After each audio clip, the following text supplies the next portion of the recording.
broadcasting is better than 2 separate radio stations that are on 12 hours broadcasting. It's true. Very true. I think there's something in that. We shall talk. We shall Skype talk in private. We should do this in conference style. I'll tell you what, mate. How long you been going now? About 3-4 years, isn't it? Something like that. We're just hitting our 3rd year, I believe, right now. In all, Pete, we've been going about, what, same time, haven't we, roughly? Yeah. 3.5, 4 years, something like that. Yeah, I reckon it just seems to me, ladies and jelly bubbles out there in Radio Land, that if you've got something that's good, like we've had something that's good, and then it went a little bit wonky, and we've come back and we're bigger and better than ever. I still want to keep the audio burger thing going, but I want to bring it into, I want to encompass it into something that's, the thing is, I need something really fucking good out there for us to go to. I don't want to be setting up yet another fucking internet. I've set up so many of these internet fucking things, and they've all flopped, because as soon as you leave them alone to walk on their own, they topple over and shit themselves. So I would like to take Audio Burger into a radio concept, Pete, that has got the legs, got the balls, knows how to shake them and walk them. Do you know what I mean? And definitely. I think until we find one, we'll look at XRP, will we? That's right. Boom! Wanker. Set 'em up. Thank you very much. You fucking wanker. Thank you. Right, listen, mate. I was about to butt in there and go, oh, so basically you found a chief manager for your radio station, but no, you got there in first, you bastard. Exactly. You know it. Who's the daddy? Right, listen. The last time we were going to get you on, to do a little quest, a little challenge, and I think we're still going to do that today. Now, we were there on the last time we were going to get you on, slating you off something chronic, because we were going to... I know. Yeah. It's one of the most bloody listened to shows on my lot. The most listened to show is some other bloody radio station bloke slating me off. You've just... Why did I bloody come on this show? Because you're a genius. Right, so... This is what we're going to do a little bit later on. We want you to come. I'm going to think of a phrase, right? And then I'm going to ask you to basically say this phrase, but we're going to give you a challenge of how to do it. All right? Okay. Now, you're up for a laugh. You're a good lad, even though you're from Birmingham. We'll forgive you for that. But the thing is you're a good lad, right? And you've got a lot of good soul. You've got a lot of good energy inside you, and all of that new age bullshit. So we're going to get it out of you and put it, and we're going to rock it. We're going to shake it, and oh, fuck it, I've lost my words. What am I talking about? Oh yeah, we're going to do this thing with you. So that's what we're going to do. Now, people, you're going to make me look like a fat, basically. Yay! That's exactly. Yay! Right. Now. This show goes back out on XRP, doesn't it? When does this show get replayed on XRP? Does it go straight onto your Spreaker? It does. It goes straight to Spreaker. In theory, it should go out. Let me just check my wee little schedule. It'll go out tonight in the morning shows. Woohoo! It will actually go out, I think, at 10. No, because it is 10 till 12 now. So it's not going to go out right now. I can't physically do that, sorry. I think the first one is at stupid o'clock in the morning, and then it'll be on tomorrow night at 10, yeah? Tomorrow night at 10 o'clock. Right, so listen up, XRP listeners, alright? Now, we love you guys, because I've been in XRP many times in the chat round, a good old chat. Is it Lewis Drayton or Louis Drayton? How do you pronounce it? Lewis Drayton. What a scorcher. The infamous Lewis Drayton. What a scorcher. Love that. Anyway, big ups to Lewis Drayton. Anyway, listen, what we're going to do, XRP radio listeners, we want you to... to give Tizzy as much crap as you possibly can on his live shows, and just get him, when he's doing his live shows, get him to repeat what he had to do tonight. Alright? And just badger him on his shows, because you know what they're like. You've been in the chat room over there at XRPP. You know what they're like. They give him crap, don't they? They do. Quite right.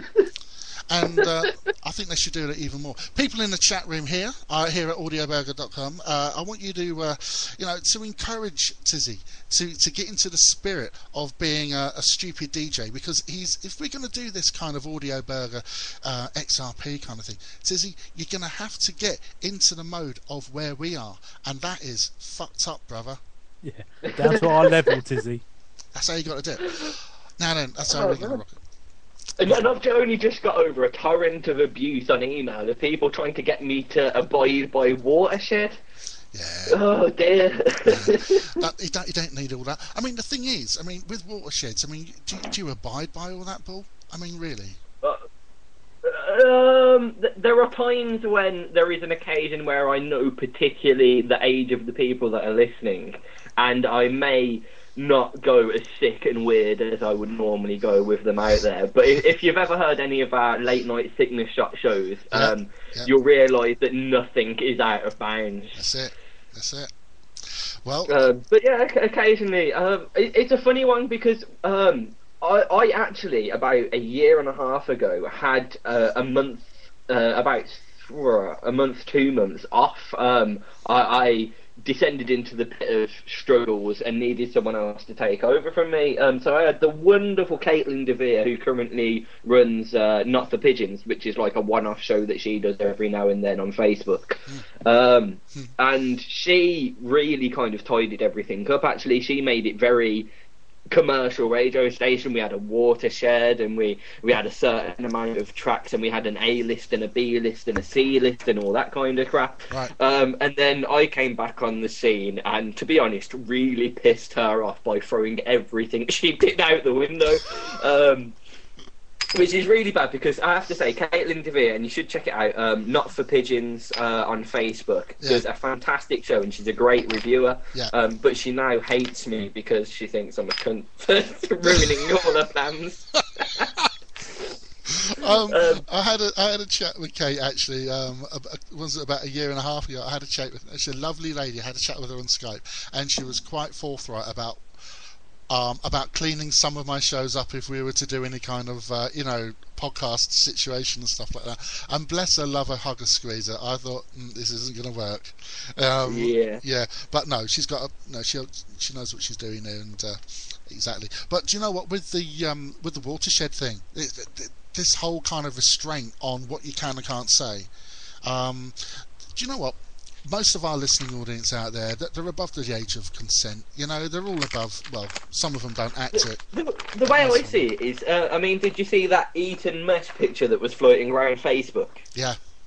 And you've got 12 to 16, 18-year-olds on Facebook viewing all of these horrible images. Hilarious, yeah, I can't deny it, but they are pretty graphic and pretty horrible.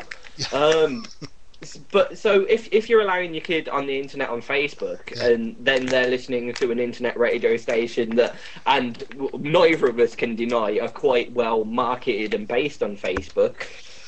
Unfortunately, there is a little bit to say. It is the parent or the guardian's fault, in a way. And to be fair, when my daughter's about 15, 16, I'd let her listen to the Johnny Summer Sessions or our Sickness Shot over here with no problems, because kids are actually like that. You can't bubble wrap them up for the rest of their lives. Well, there's a certain amount, isn't there? That's of the more you try and keep stuff away from people, the more they want to see it and taste it and hear it and feel it. And anyway, it's the more attainable they want it to be. So, I mean, this whole restraint thing. I mean, we've tried and be a little bit more, shall we say, a little bit more PC, shall we say? But it just doesn't work. You end up becoming like every other radio station out there, and at the moment, the internet is inundated with radio stations and internet bits and pieces left, right, and centre. I don't think we're taking a cheap stab at radio by being profound or indeed being a little bit rude, should we say, a little bit un-PC, but definitely people are wanting to hear it, and it does work, and people are out there that want to hear it. So I've always said one of the most important parts of a radio show is the presenter. You can have all the best music in the world, and there are these shoutcast radio stations out there that just have an auto DJ on 24/7, and you can get your fix of music. But like, it is the personality behind the radio presenter, and if that radio presenter is a foul-mouthed bastard, then so fucking be it. You know what I mean? Yep. Did you hear what he said about you, Pete? That's amazing. He was looking at you. I thought, how cheeky. I was just laughing at what Baz from Loving the Aliens put in the chat room. Says Johnny is about as PC as an iPod factory. Something that Rango the Dogs put. This whole conversation is buggery. What's? Hold on a minute. It's about buggery. I don't know. Is he on about buggery again? Is he? Look, should we play some music? We're going to come back because I'm going to dwell on this kind of joint venture thing, Tizzy. I don't know. I'm gonna give it the next. I'm going to ask the chat room. Listen to this next track, and then come back to us through the track and let us know if you think it's going to be a good idea. So far, Pete, it looks as if people are saying yes to it, aren't they? Well, it looks very positive, doesn't it? It does. Okay, so I'm going to play you the Beg Bees. Karen, that's the Beg Bees, not the Bed Bees. I wrote to them and told them what you said. They're not impressed. This is the Beg... Honestly, they weren't. This is the Beg Bees and a great track. This is called Ashley. Enjoy.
That's good. There we go. Love that. The Beg Bees. B-E-G-B-I-E-S. Beg Bees. And a great track called Ashley. I've been checking them out on YouTube and bits and pieces like that, Pete. And these guys, they've got loads of tracks all over the place. They're absolutely immense. Scottish band. Brilliant stuff. Yeah. Yeah, the more I hear that track, the definitely the more I like it. You do. It's a grower, isn't it? I wasn't over convinced at first, but yeah, I've really taken to it now. You weren't, were you? You weren't at all? No. I didn't think it was awful, but it just didn't quite click with me. No. Well, but it's persuaded me each time you play it, definitely. Well, that's the idea, you see. In the end, that's what we're about. We hit you over the head until eventually... Exactly. Wear me down. Yeah, the blood sort of like chokes you and you end up saying, please stop, alright, I like it. That's what it's about. Exactly. People in the chat room getting a bit vocal in there about all bits and pieces like that. Baz says, suddenly I feel like pitching a live phone-in talk show at Johnny. I'm still listening to trying to get round the grips of this electronic show that Baz was going to talk about, Pete. That's what I was going to say. Oh, right, yeah. It sounded like a good idea. We want to know more about that, Baz, electronic show. But I think he's on a wind-up. Wink, wink. Oh, talking